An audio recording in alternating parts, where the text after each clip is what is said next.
Samantala, sa unang pagkakataon, humarap sa media ang abogado ni dating Representative Zaldico na iniuugnay sa questionableng flood control projects. Gate ni Attorney Rui Rondani o Rondain, hindi tumatakas ang kanyang kliyente pero hindi niya rin daw alam kung nasaan. Sabi pa ni Rondain, hindi niya kasi tinatanong kung nasaan ang dating kongresista tuwing nag-uusap sila. Hindi pa rin daw kinakailangan maghain ng counter affidavit ni Ko dahil wala pa namang numpaang reklamo o sworn complaint laban sa kanya. Wala rin daw alam ang dating kongresista sa anumang delivery ng pera na tinutukoy ni dating DPWH Assistant District Engineer Bryce Hernandez. May bangabanta raw si Ko sa kanyang buhay. Ang iba pang balita kaugnay niyan, ihahatid namin maya-maya lang.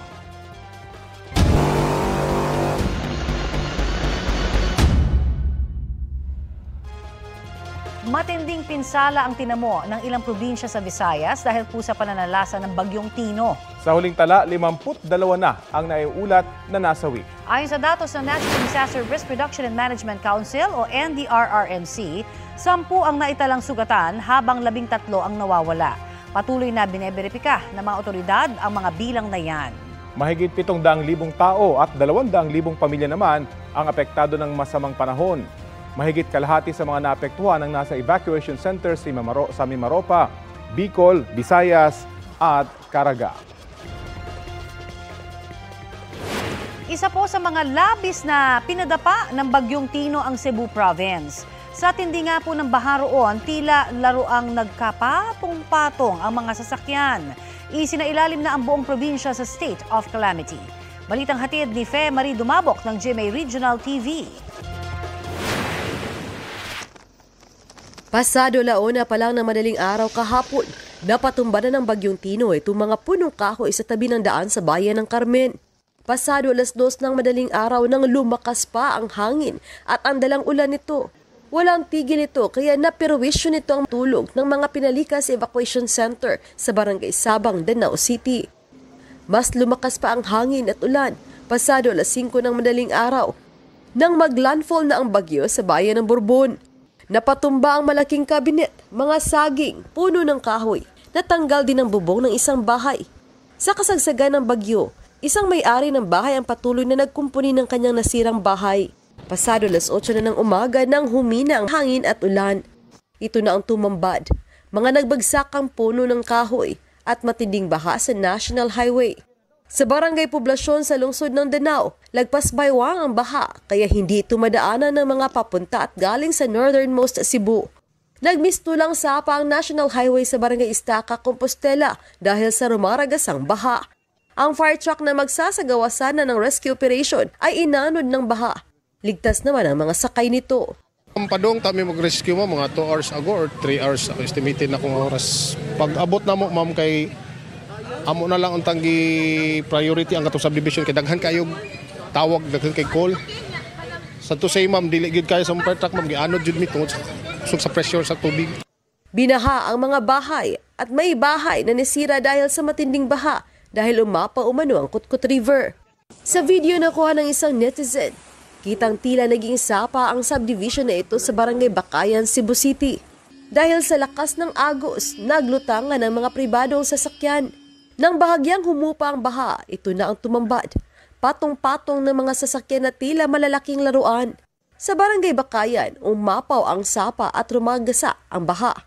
Naabutan ng GMA Regional TV ang isinagawang rescue operations sa mga residente na naturang subdivision. Inuna ang mga matatanda, may mga karamdaman, bata at babae. Isa-isang nirescue ang mga stranded na mga residente palabas sa kanilang mga bahay. Pagsuod lagi sa tubig yun, amo to kanang alas 4. Diha nagidapita ang tubig ni Saka gig Mayo kay wa gid sila gabantay. Ayon sa mga residente, 4:00 ng madaling araw kahapon nang maramdaman nila ang Bagyong Tino. Dahil sa malakas na ulan, rumagasa ang baha mula sa kalapit na sapa.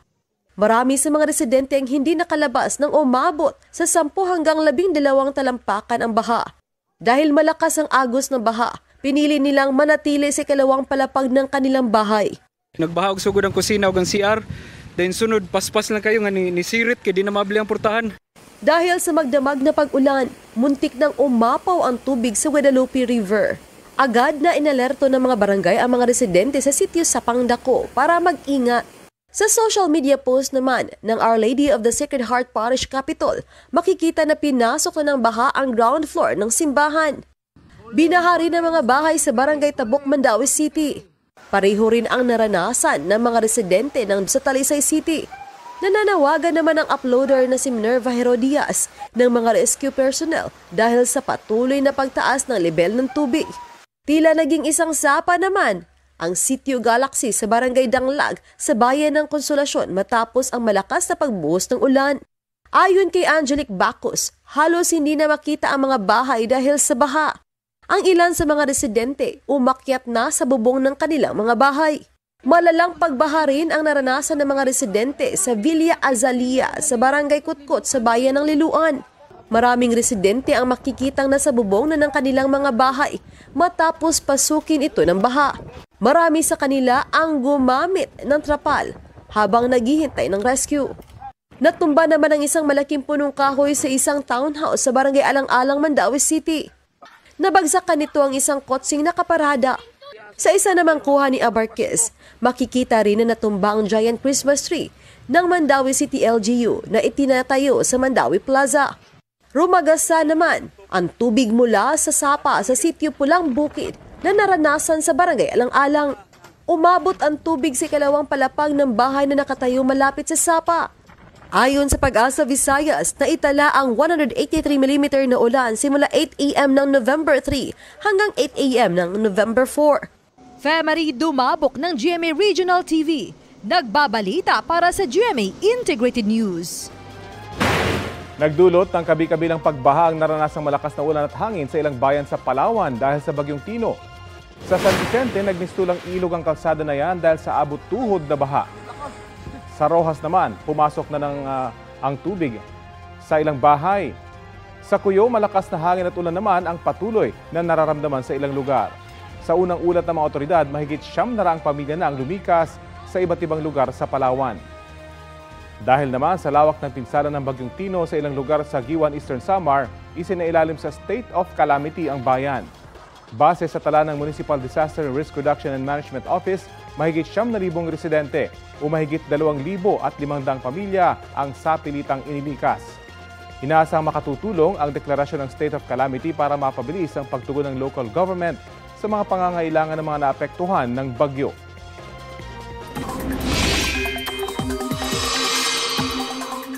Walong beses nang naglandfall ang Bagyong Tino. Una sa Silagos, Southern Leyte, dakong alas 12 kahapon ng madaling araw. Ikalawa sa Borbon, Cebu, pasado alas 5 ng umaga. Sunod sa Sagay City, Negros Occidental, bandang 6:40 kahapon ng umaga. Ikaapat na landfall ay sa San Lorenzo, Guimaras, pasado alas 11 kahapon ng umaga. Ikalima sa Iloilo City, alauna 20 kinahapunan.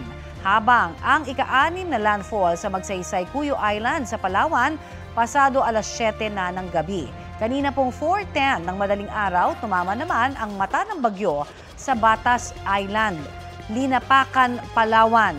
Dakong 4:40 ng madaling araw, huling naglandfall ito sa El Nido, Palawan. Napapanatili ng Bagyong Tino ang lakas nito bilang typhoon sa mga sandaling ito. Namataan po yan ng pag-asa sa coastal waters ng El Nido. Taglay ang lakas ng hangin na aabot sa 120 km per hour. Kaninang alas 8, nakataas pa rin po ang wind signals number 4 at 3 sa ilang panig ng Palawan. Posibleng mamayang gabi o madaling araw bukas, inaasahang lalabas na ng Philippine Area of Responsibility ang Bagyong Tino. Kahit papalayo na ang bagyo, nananatili pa rin po ang banta ng daluyong o storm surge sa ilang bahagi ng probinsya. Posibleng umabot pa sa 1 o higit sa 3 metro ang taas ng tubig dagat na raragasa sa ilang coastal area. Maiging lumayo po na sa dalampasigan at lumikas sa matataas na lugar. Sa darating na Biyernes o kaya Sabado, posible pong pumasok na naman sa PAR ang binabantayang tropical depression dyan sa Pacific Ocean. Namataan po yan ng pag-asa 1,830 kilometers silangan ng Southern Mindanao. Pagpasok po sa PAR, tatawagin niya na Bagyong Uwan. Nakikita ng pag-asa ang posibilidad na magiging super typhoon po yan. Kaya tumutok po dito sa Balitang Hali para sa 11 a.m. bulletin ukol sa mga bagyo. Nagbabala ang PHIVOLCS sa mga residenteng nakatira malapit sa Bulkang Canlaon ukol sa posibleng lahar flow dulot ng Bagyong Tino. Ayon sa PHIVOLCS, posible ang mangyari kung magtutuloy-tuloy ang malakas na pag-ulan. Posible rin daw na magkaroon ng hot lahars at sediment-laden stream flows sa bahagi ng Tamburong Ibid Creek sa Biak na Bato, pati na sa Bahay-Bahay Falls at Talaptapan Creek sa Barangay Kabakungan sa La Castellana, Negros Occidental. Abiso ng PHIVOLCS sa mga maapektuhang residente, maghanda sa posibleng paglikas. Nananatili pa rin sa Alert Level 2 ang Bulkang Canlaon at ipinagbabawal ang pagpasok sa 4-kilometer radius permanent danger zone at pagpapalipad ng anumang aircraft malapit sa bulkan. Ito ang GMA Regional TV News. Mainit na balita mula sa Luzon, hatid ng GMA Regional TV.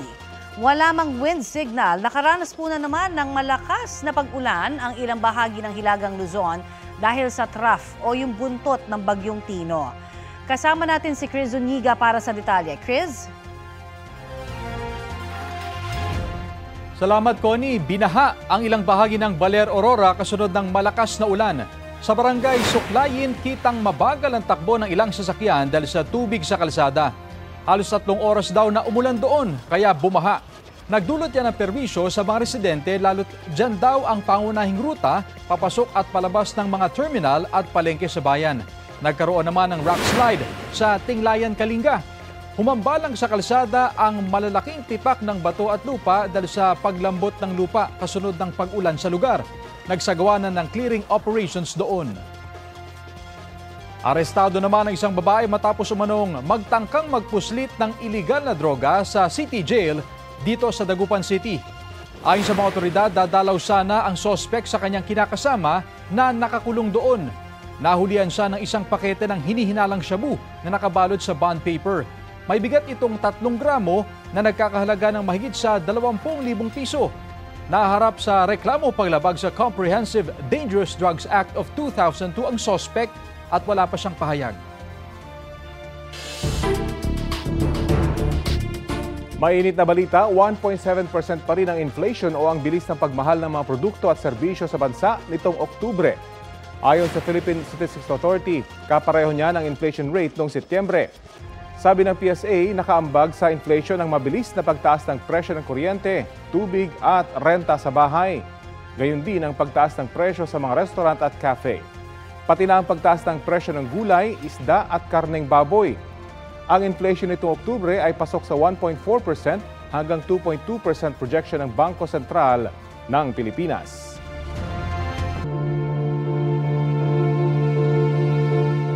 Iniimbestigahan ng Ombudsman ang posibleng pananagutan ni na dating Senate President Cheese Escudero at dating House Speaker Martin Romualdez sa kung papaano nakalusot ang mga insertion sa 2025 national budget. Balitang hatid ni Salima Refran. Definitely there was total connivance, and the fact is that congressmen and senators are told by DPWH kung saan distrito sila pwedeng magbaba with SOP. Napakaliwanag nun. Malinaw na raw para sa ICI o Independent Commission for Infrastructure kung paano nangyari ang sabwatan at kickbacks sa mga maanomalyang flood control projects.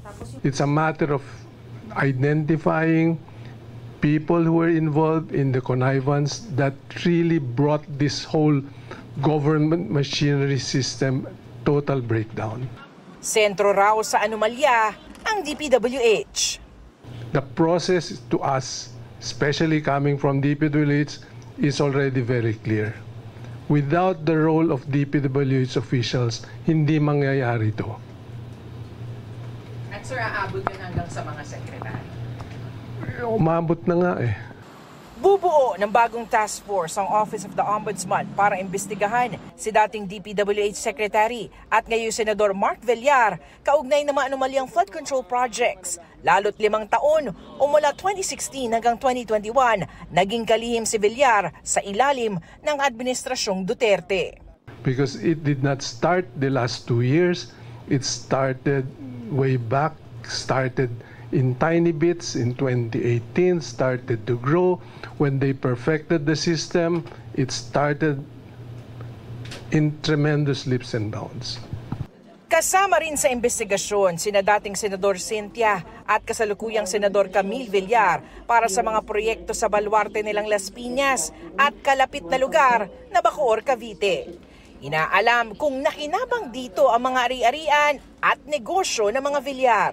They're the landowners also that benefited from that. Yung Zapote River Drive, together with the Bacoor properties that were boundaries on the rivers, no? Dinaanan ng river, there were improvements made in that area. That's one thing that has to be looked at. Ano yun eh? Pag tigaroon ka, pag dumaan ka ron, alam mo kanilang lupa yun. Nakita mo yung river wall. Tanong mo, sino ba gumastos? Gobyerno o sila?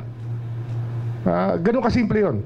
Gumugulong na rin daw ang investigasyon sa pananagutan ni na dating Senate President Chis Escudero at dating House Speaker Martin Romualdez kung bakit nakalusot ang national budget na puno ng napakaraming insertions. All the narrations from the beginning of the Senate trials that led to these revelations, all of them will be used in putting up the theory of gross excusable negligence. They were able to come up with that budget which included insertions, which included diversions of money from what was supposed to be to what became. So that is, if it's not criminal, then it must be negligence. Si Escudero, idinawit rin sa anomalya ni dating DPWH Undersecretary Roberto Bernardo. We have statements leading of a money trail leading to him, narrations of fact that are there already. But of course, we want to buttress it with other evidence, which we're looking to right now. Ano nga eh?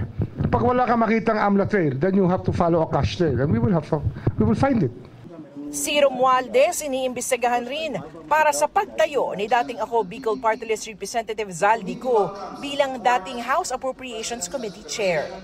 It was really Zaldico working with some senators that came up with a final version of the budget. And the plan was laid out there. If fingers do not point to the speaker, former speaker, as the leader of the House, he was responsible for the appointment of Zaldico. Nothing is excusable here. At the least, negligence should be charged against those who were responsible for their offices. Patuloy na kinukuha ng GMA Integrated News ang panig ng mga Villar, ni Romualdez at ni Escudero. Sarima Refra, nagbabalita para sa GMA Integrated News. Ngayong umaga, sinabi ni Senadora Camille Villar na no comment muna siya kaugnay sa investigasyon ng ombudsman sa kanyang pamilya. Patay ang isang tauhan ng Philippine Coast Guard matapos barilin sa Sampaloc, Maynila.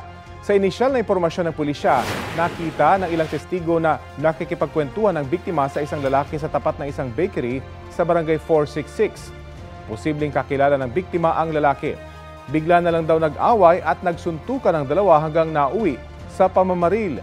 Nagtamo ng mga tama ng bala ang biktima sa ulo at katawan. Patuloy na tinutugis ang nakatakas na lalaki. Wala pang pahayag ang mga kaanak ng biktima. Hulikam sa Malate, Maynila ang pagnanakaw sa service firearm ng isang gwardya ng condominium doon. Arestadong isa sa mga suspect na nagsabing naudyok lang siya ng mga kaibigan na magnakaw. Balitang hatid ni Jomer Apresto. Tulog ang gwardyang yan nang pumasok ang dalawang lalaki sa main entrance ng isang condominium sa Malate, Maynila pasado alas 3 ng madaling araw nitong Lunes. Sa malapitang anggulo, makikita na dahan-dahan nilang binubuksan ang security podium. Hanggang sa nakuha nila ang 9mm na service firearm ng gwardya na hindi pa rin nagigising noong mga oras na yon. Sa kuhang yan, makikita na ang dalawang salarin na mayroon pa palang isang kasama. Ayon sa pulisya, makalipas ang 13 minuto, doon palang nagising ang gwardya at natuklasan na nawawala ng kanyang service firearm. Agad daw niya itong ipinagbigay alam sa mga pulis. Sa backtracking ng mga otoridad, napag-alaman na dumaan ang mga salarin sa Castro Street papunta ng Fidel Reyes Street hanggang sa makarating sila ng Noli Agno Street. Dito na nahuli ng mga pulis ang isa sa kanila. Na-identify na siya yung mismo yung kumuha doon sa drawer. Nung pagkadala namin dito, wala pa sa kanya yung firearms. Yung dalawa kasi nagkahiwa-hiwalay na sila. Kalaunan, itinuro din ng 19 anyos na sospek kung nasaan ang baril na ibinaon pala nila sa ilalim ng isang puno. Isa sa ilalim ito sa ballistic examination. Aminado ang sospek sa kanyang nagawa. Na udyukan lang po ako ng kaibigan ko. Na kunin daw po namin yung baril. Balak daw ibenta, sabi ng tropa ko po. Benta na lang daw po namin. Wala po akong magagawa, gumawa din po ako ng mali.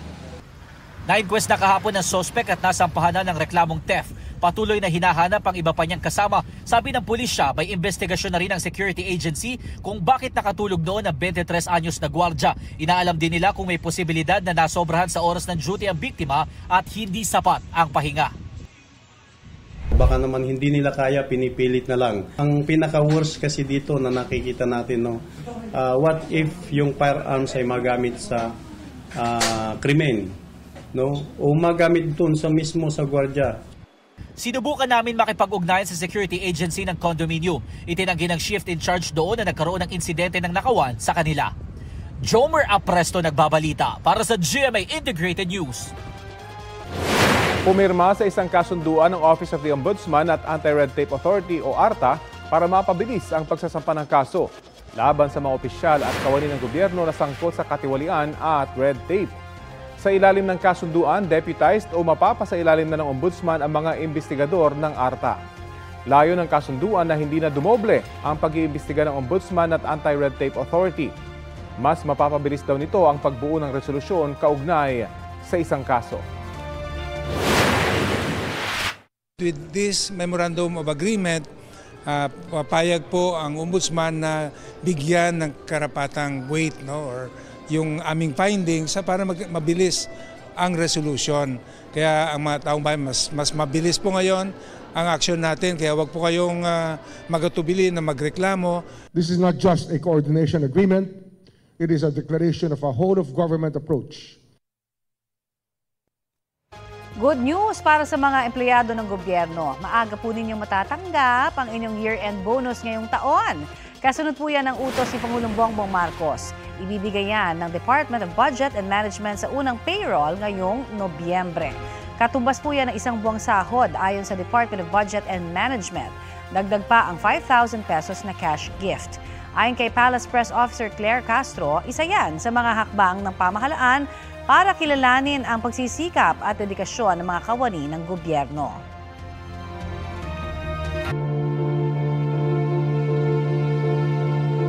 Bigo umano si dating Department of Public Works and Highway Secretary Manuel Bonoan na masawata ang mga questionabling flood control project.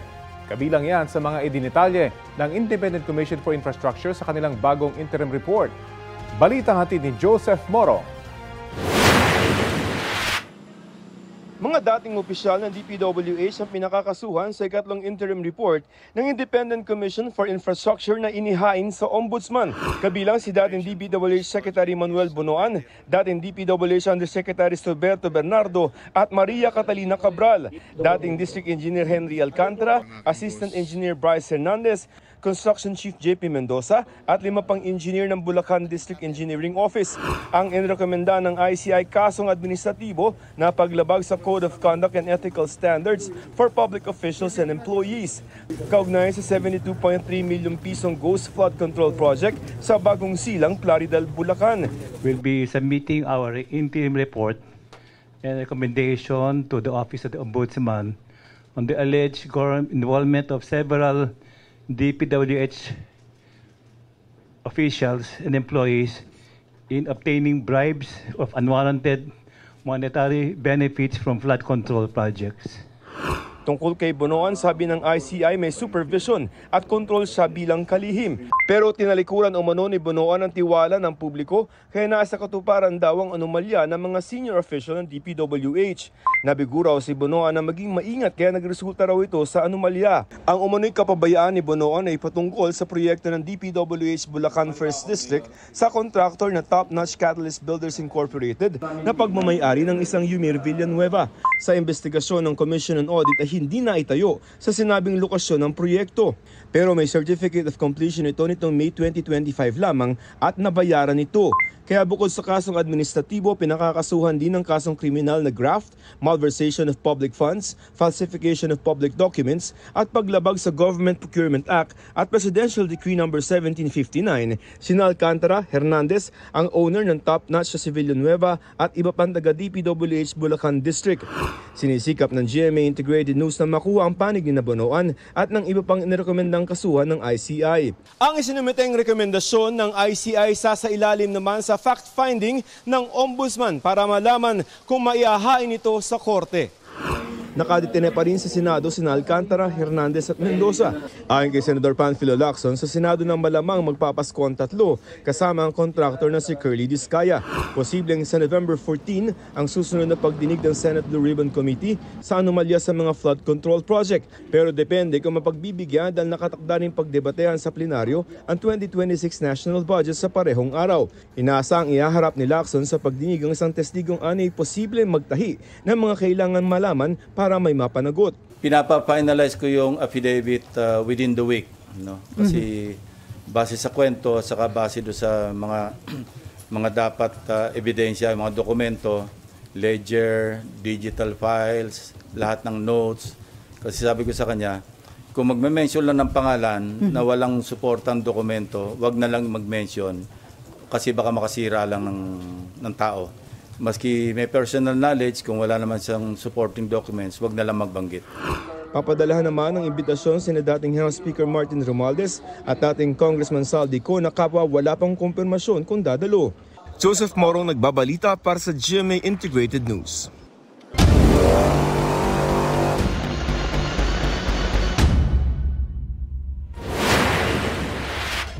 Nagpanik ang mga pasaherong sakay ng isang commercial vessel na yan sa gitna ng ulan at paghampas ng malakas na hangin habang naglalayag. Ang mga pasahero kanya-kanyang kuha ng life jacket. Ayon sa mga otoridad, umalis ang nasabing barko sa Lamitan, Basilan pasado alas 6 ng umaga kahapon bago pa man suspindihin ng Philippine Coast Guard ang mga biyahe ng barko mag-aalas 9 ng umaga. Ligtas namang nakarating ang barko at mga pasahero nito sa Zamboanga City. Dahil din po sa lakas ng mga alon at ng hangin, isang paparating na barko ang bumangga sa isa pang barko na nakadaong sa pantalan ng Jolo, Sulu. Unti-unti namang nakapag-maniobra ang barko at naalis sa pagkakabangga. Wala pong nasaktan sa insidente. Ayon sa Pag-asa, ang masamang panahon sa Mindanao ay dulot ng trough ng Bagyong Tino. Kaugnay po naman ang malawakang pagbaha sa malaking bahagi ng Cebu dulot ng Bagyong Tino. Kausapin po natin si Dr. Mahar Lagmay, ang geologist at executive director ng UP Resilience Institute. Magandang umaga at welcome po sa Balitang Hali. Hello, magandang umaga po. Yes, sa inyo pong assessment, sir, ano ho ba ang nakikita ninyong dahilan sa pagbaha sa malaking bahagi po ng Cebu? Well, unang-una, nadidinig ko na first time, dati daw hindi binabaha. May bagyo, malakas talaga yung ulan para magkaroon ng ganong klaseng pagbaha, di ba? At aggravated ito ng siguro development. Yung mga nakita kong mga nasa social media, although pinag-aaralan pa po namin, ay nandun sila sa mga gilid ng mga ilog, mga floodplains na tinatawag. Opo. Dapat po sana na iiwas sila doon kasi meron naman mga mapa na nagsasabi na delikado doon sa lugar na yun, lalo na merong masamang panahon. Oho, pero yun nga po ang important siguro ng pagkakaroon ng urban planning, sir. May mga pangunang pag-aaral na nagsasabi na hindi ho magiging maayos kapag may katabi tayong mga ilog o kaya doon ho sa area ay talagang flood prone. Pero ito ho, ganito ho rin ho ba ang nakikita ninyo? May mga nakikita rin ho ba kayong violations dito po sa area kung saan natayo yung mga bahay? 34 years na. Well, yung mga bahay, marami kasi mga bahay dyan, yung mga natayo bago pa tayo na nagkaroon ng mapang magaganda na tinutukoy nga ang mga bahaing lugar. Pero yung mga bago, dapat hindi sila na itayo doon kasi alam naman na delikado yun. Kasi may permit na binibigay dyan di ba? Yun po, kailangan kasi yung ating mga plano ay nakabase sa mga hazard maps na magaganda, no? Kasama yung climate change na scenarios na tinatawag. Nasa batas naman yun, nasa GAA, ang tawag sa kanya multi-scenario probabilistic risk assessment. 2018 pa, nasa GAA yan, General Appropriations Act, hanggang 2025. At kung sinusunod natin to, pati yung mga scenarios ng climate change ay nagagamit sana ng mga local government unit para paggawa ng mga comprehensive land use development plans, mga climate change action plans, saka yung mga LDR-ROP. na tinutukoy doon saan yung mga mapanganib na lugar at saka hindi mapanganib na lugar. Maganda sana kung nasusunod natin yun, pero kung masunod sana, baka mas mabawasan natin yung pagkamatay. Alright, base po sa inyong observation at pag-aaral, ano ho ba yung mga kalagayan ng ating mga itinuturing na vital waterways, at agricultural wetlands dyan sa Cebu? Ayun, siyempre pag nag-develop ka, sinasakop niya yung mga agricultural land. Pero dapat natin maisip na bawat LGU, dapat iniisip nila kung ano ba yung gusto ng vision ng people in the community. Gusto ba nila ng development? Gusto ba nila ng disaster-free na future?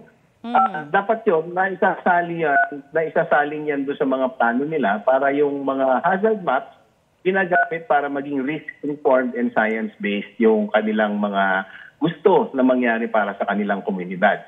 So, balancing act yan. Depende kung ano yung gusto. And pagka na-plano na mabuti yan, at least may masusunod. Yung mga investments ay naaayon doon sa siyensya, investments ay naaayon doon sa mga panganib, na may risk involved kasi all the time, di ba? Pero gusto natin mabawasan yun para kapag merong growth, economic growth ng isang community, hindi natutupok ng disaster. Hindi nasisira. Tuloy-tuloy ang develop. Ito na nga ho, malaking usapin na naman at nababalik ho parati pag may mga ganito mga trahedya, baha, yung mga flood control projects po, may mga sinasabi ho ang local government po dyan na parang meron silang 15 flood control projects na parang hindi ho nila naramdamang gumana.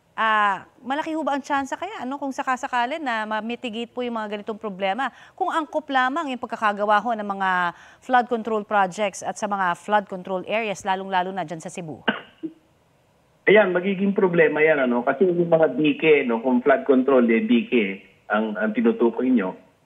Hindi kasi lahat ng dike ay para pigilan yung tubig na malaki. Na halimbawa, yung minsanan lang sa isang buhay natin nangyayari, yung tinatawag na 100-year return period. Pag nangyari yun, although hindi pa namin nakikita yung talagang dami ng ulan, pinag-aaralan pa namin, tawari ko ay base doon sa description na nabulaga sila, na surprise, ay mukhang mas malaki doon sa historical record. So that means na mukhang rare event ito at yung mga dike na tinayo ay hindi naaayon para sa ganung klaseng baha. So dapat nalalaman din ng mga tao yon kasi it might have given a false sense of security. So yung mga ganyan ay dapat na isasama sa mga response plans, DRRM plans, mga development plans para hindi tayo nasusurpresa ng ganito at magiging disaster, lalong-lalo na nang meron tayong climate change na hinaharap. Opo, at ito ho bang nakita ho natin dahil biglaan din ito, parang may mga nagsasabi kahalintulad ito ng bagyong Ondoy dito sa Metro Manila. Ano ho ang inyong thoughts on it? Ayan, ang nakikita ko dito, metropolitan city din yan, sa pinakamalaki sa Pilipinas, gaya ng Metro Manila, na napakalaki. Akala natin na ligtas tayo sa mga ganong klaseng mga dilubyo. Hindi pala. Na-surprise na naman tayo kasi mas malaki ito doon sa ating alam. Ganun din doon sa Cebu, may mga nagte-text sa akin, sinasabi hindi pa nangyari yan. Tinataan sila nung mas malaki doon sa napaha kaysa doon sa alam nila. And syempre merong complications yan dahil nagpuputol tayo ng puno, hindi maganda siguro yung development, hindi maganda yung response plans, dapat evacuate sila. Ngayon na alam na natin na nasa panganib yung mga tao. Yes, sir. Maraming mga bagay na complicated the matter. And kailangan siguro mga lessons dito ay wag natin ulitin na. Let's not repeat the mistakes. Let's learn from the past disasters so that we can reduce the risk of those in the future that have yet to. Yun nga po, moving forward, ano ho ang sa tingin yung pinakadapat nagiging prioridad ng lokal na pamahalaan? Particular na ho sa iba't ibang mga probinsya, lalo na ho itong mga nangyaring nagkaroon ng lindol. Ito lamang po, yung 6.9 na lindol dyan sa Cebu. Tapos ito naman ngayon, yung pagbaha. Malaki talaga ang problema natin kasi may bukod sa pagbaha, storm surge pa, may landslide pa, may mga hazards pa na earthquakes. At nagkaroon pa lang ng lahar doon sa Negros Oriental, di ba? lahar yun related sa mga volcanic processes.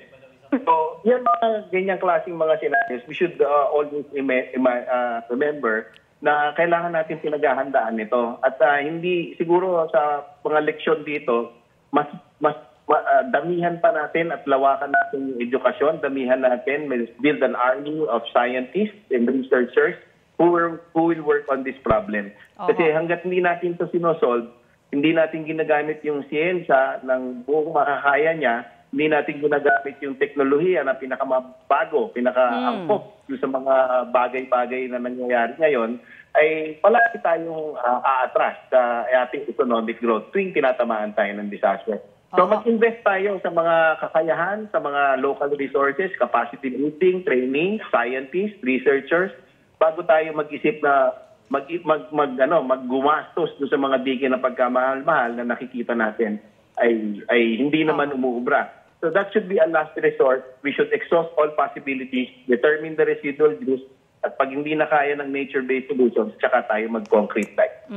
Katuwang po siyempre ng good governance. I think yun na rin ang direksyon ni Secretary Dizon, ang makapagpakonsulta at kayo ho ay magiging katuwang sa pagbibigay ng permit sa mga LGUs po. Marami pong salamat sa inyo pong oras. Maraming salamat. Maraming salamat din po. Yan po naman si Dr. Mahar Lagmay, ang geologist at Executive Director ng UP Resilience Institute.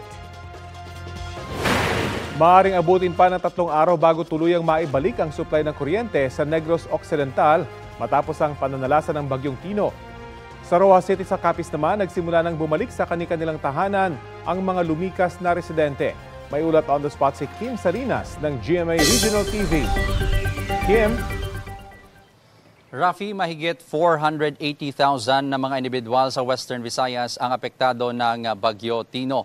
Samantala sa Negros Occidental, mahigit 20 katao ang iniulat na nawawala bunsod rin ng pananalasa ng bagyo. May mga iniulat ring nasawi ngunit patuloy pang kinukumpirma.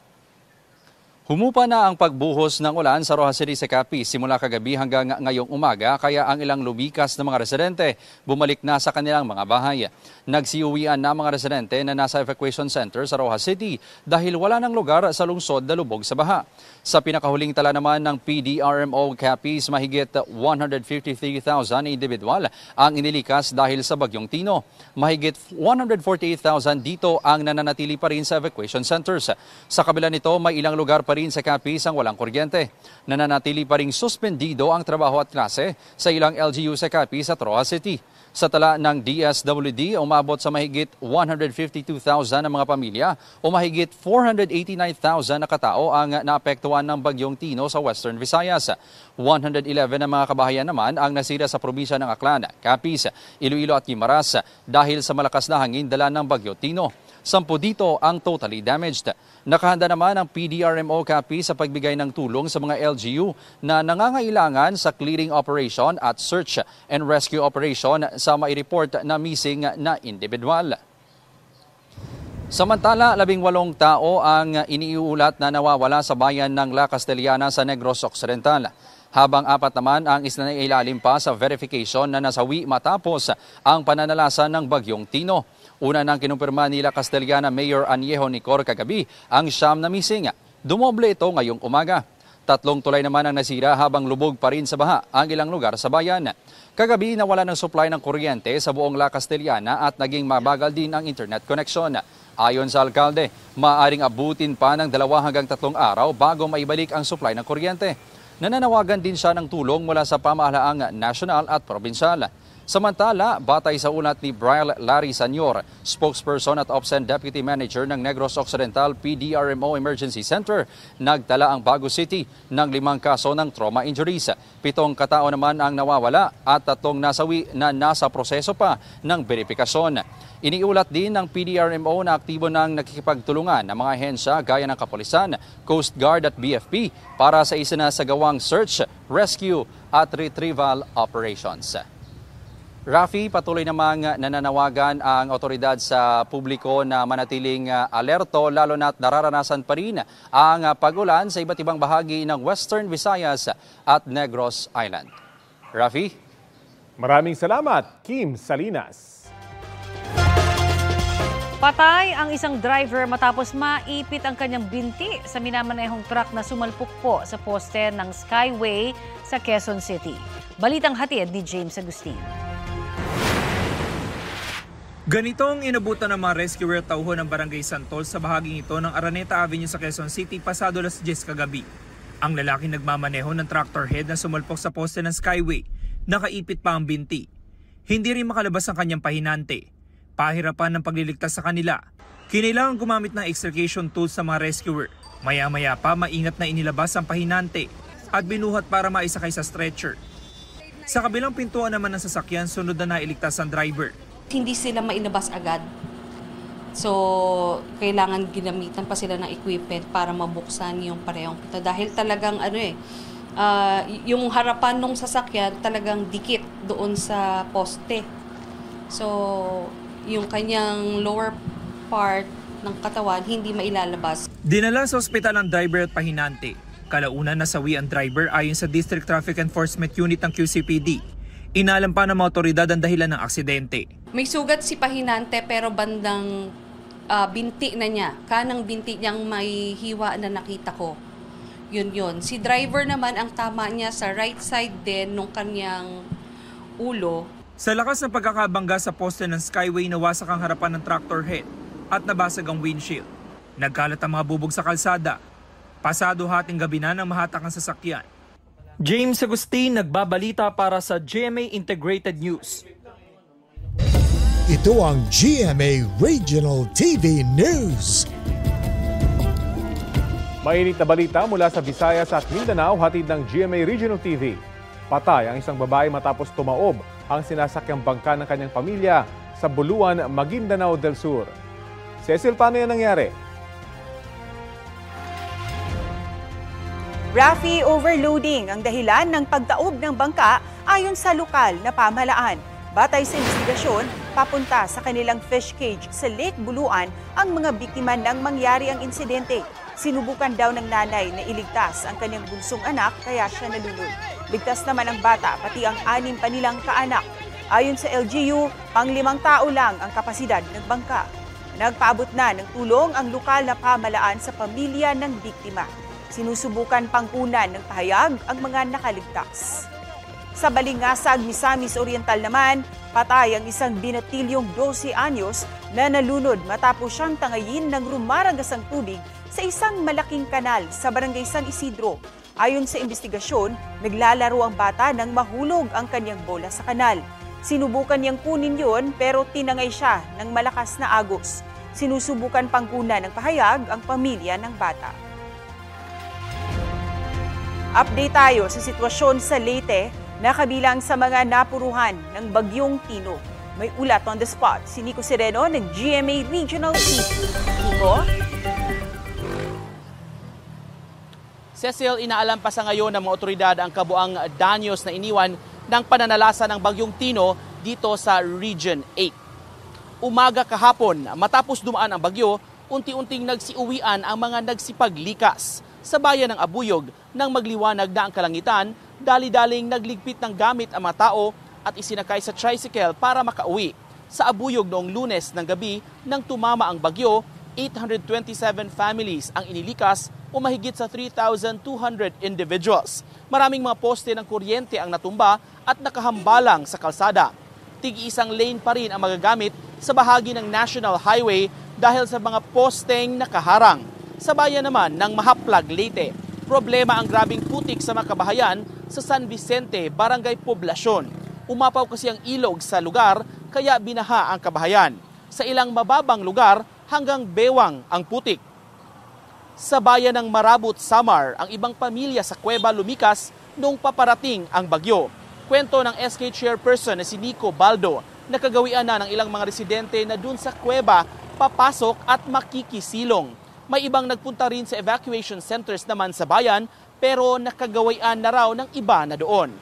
2 gabi na malagi doon ang ilang mga residente, Linggo at Lunes ng gabi. Sa bayan naman ng Giwan sa Eastern Samar, nag-iwan ng pinsala sa mga bahay at infrastruktura ang Bagyong Tino. Karamihan sa mga nasirang ari-arian ay nasa islang nasasakupan nila ang Homonhon at Suluan Island. Kahapon, nagdeklara ang bayan ng state of calamity para magamit ang nakalaan nilang pondo. Cecil, ayon sa Office of Civil Defense, ang bayan ng Silago sa Southern Leyte ay nagdeklara na rin ng state of calamity. Magsasagawa ngayong araw ng aerial inspection ang mga opisyal ng OCD-8 at ilang mga government agencies para makita at ma-assess ang kabuang lawak ng pinsala dala ng bagyo. Cecil?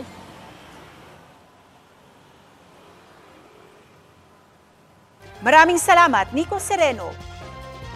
Samantala, sa punto pong ito, hingi naman tayo ng update sa pagbagsak ng helicopter ng Philippine Air Force sa Agusan del Sur kahapon na ikinasawi ng 6 na katao. May ulat on the spot si Chino Gaston. Chino? Connie, na-recover na ang mga labi ng 9 na crew members ng Super Huey helicopter ng 505th Search and Rescue Group ng Philippine Air Force mula sa kabundukan ng Agusan del Sur. Tinitingnan ng investigation team ang ilang factors na posibleng naging dahilan sa pagbagsak ng helicopter kasama ang 6 na crew member nito. Bukod yan sa weather at kondisyon ng aircraft. Tinitingnan din ang kondisyon ng mga piloto at crew. Kasalukuyang ina-identify o kinikilala ng forensic teams ang mga ito para mabagyan ng hiling o mapagbigyan ng hiling ng ilang pamilya na idiretso na sa mga bayan ng mga labi. Dalawa sa mga nasawi ay mula Mindanao at isa naman ay Tagalog at 3 ay mula Visayas. Pinakamataas na opisyal ang lead pilot na may ranggong kapitan at 8 taon nang nagpapasan ng helicopter. Sa ngayon, hindi pa isinisiwalat ng mga pangalan ng mga nasawing crew, alang-alang sa kahilingan ng mga pamilya ng nasawi. Lahat ng tulong na pwedeng ibigay daw ng Air Force ay ibigay sa mga nagluluksang pamilya. Base sa investigasyon, 42 minutes na nasa ere ang Super Huey helicopter kasama ang 3 iba pang aircraft na magsasagawa sana ng rapid damage assessment sa lugar na nasalanta ng bagyo para malaman kung ano-anong areas ang dapat ma-prioritize sa paghatid ng tulong.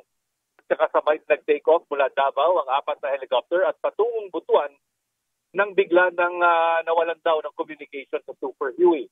Bumalik ang mga kasamang aircraft para tingnan ang nangyari at nakita ang crash site sa gilid ng isang masukal na bundok sa bayan ng Loreto sa Agusan del Sur. Grounded muna ang 2 pang Huey helicopter na gamit din ng 505th HATR operations ng PAF.